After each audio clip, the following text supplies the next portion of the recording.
All our races were spirited. They all got headlines.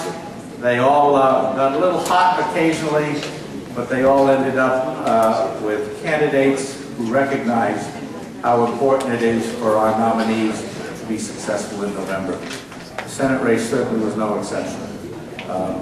Kelly Ayotte, Ovid LaMontagne, Bill Binney, Jim Baylor.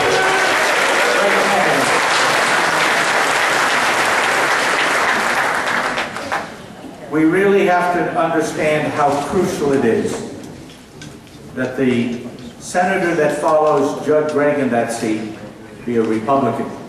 And so it is my pleasure to introduce to you the next Republican senator from the state of New Hampshire, Kelly Ayotte.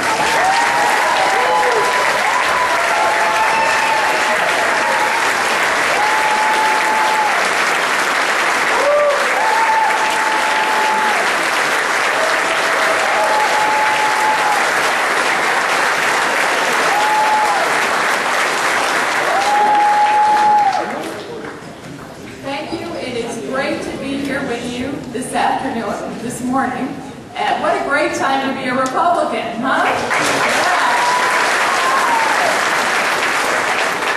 Standing together, working together, we will win in November.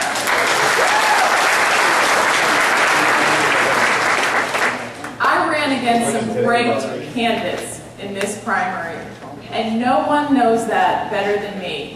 And I am honored to have their support, and I want to thank each of them. They were great people to run against, and I have to tell you, having engaged in my first debate with Paul Hodes this week, I wish I were debating them again. New Hampshire has a very clear choice in this election.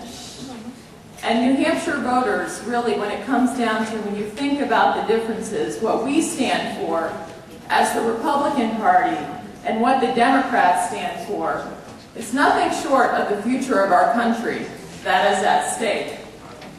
And when you look at the clear choice between myself and Paul Hodes, Paul Hodes is someone who wants more spending, higher taxes, and more government involvement in all of our lives.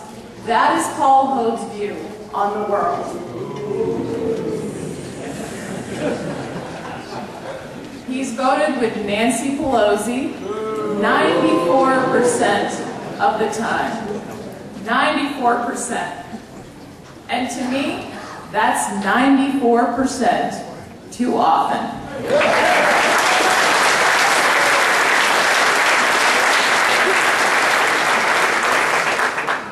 Unlike Paul Hodes, I believe our government spends too much money, taxes too much, and is too involved and too big.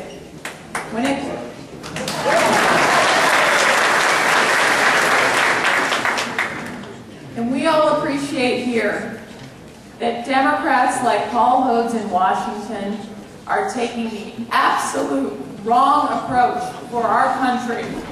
And now is the time for us to hold them accountable.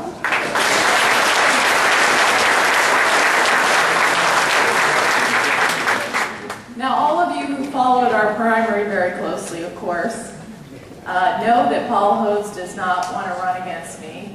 In fact, he ran attack ads several months before our primary because he did not want to run against me. I know that he's scared because Paul Hodes cannot beat me on the issues.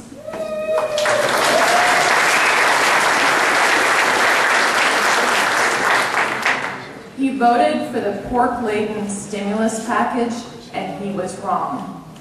He voted for the $1 trillion government takeover of our healthcare system, and he was wrong. And now he wants to increase taxes on New Hampshire families and small businesses, and we know that he is wrong.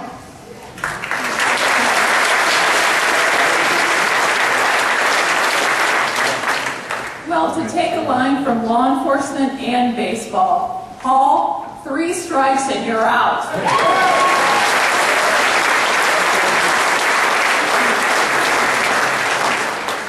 For Paul Hodes, no price tag is too high. He just thinks that we can print more money in Washington, and he wants to spend like there's no tomorrow. Well, Mr. Hodes, tomorrow is coming, and it starts on November 2nd.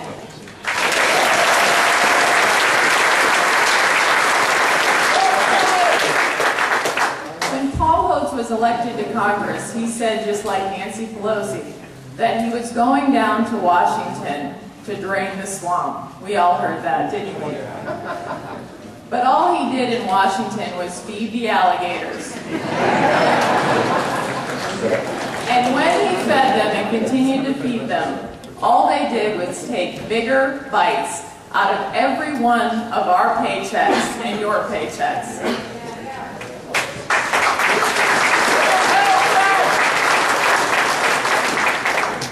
Since he got to Washington, the national debt has increased over the course of 4 years from $8 trillion to $13 trillion.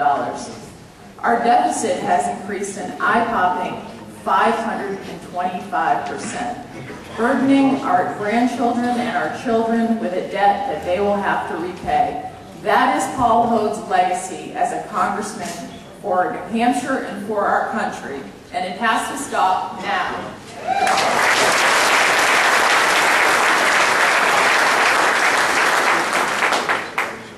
By now, all of you have seen his hot dog commercial, right? This is from a man who has never seen a piece of pork that he doesn't like.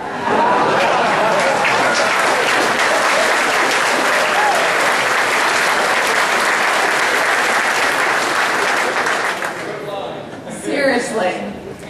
This week, it's unbelievable to have a debate with Paul Hodes where he's calling himself a fiscal conservative. I don't know how he does it with a straight face. If he's a fiscal conservative, then Nancy Pelosi and Harry Reid are fiscal conservatives too? Come on. No one is going to believe that Paul Hodes has changed his ways of big spending, more taxes, more government for all of us.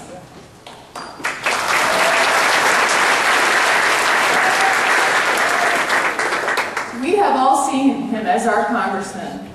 He has been down there and he has not been watching pork in Washington. He's actually been setting a place at the table for the special interests.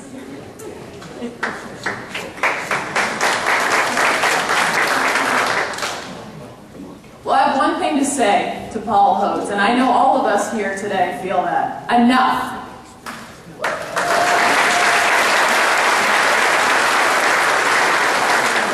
We have had enough in this country, and as your Senate nominee, I will roll up my sleeves and deliver results for you.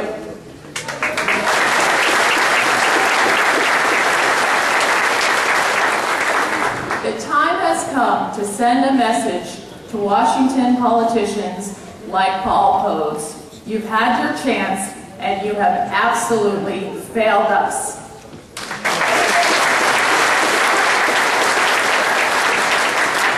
It is time to bring New Hampshire values to Washington. Less spending, lower taxes, and a more limited government that adheres to the greatest document in the world, the United States Constitution.